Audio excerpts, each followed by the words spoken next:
এবার মুহূর্তেই ঝড় তুলল আফরান নিশোর দাগি সিনেমার টিজার, যে টিজারে নিশো ধরা দিলেন ভিন্ন লুকে। পূর্ব ঘোষণা অনুযায়ী আজ প্রকাশ পায় নিশোর দাগি সিনেমার টিজার। টিজারের শুরুতেই শোনা যায় নিশোর কণ্ঠে ভারী ডায়লগ, যা ভক্তদের মন ছুঁয়ে যায়।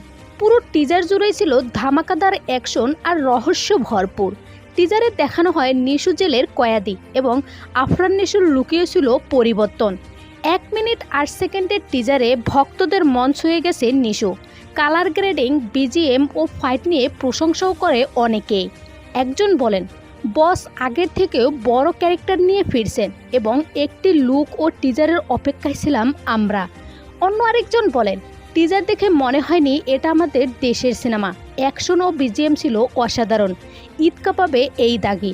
এছাড়াও টিজারে এক ঝলক দেখানো হয় নায়িকা তমা মির্জাকে, তবে কী নিয়ে গল্প তা আঁচ করতে পারেনি কেউ। সো ভিউয়ার্স, টিজারটি আপনার কাছে কেমন লাগলো জানিয়ে দিন কমেন্ট করে।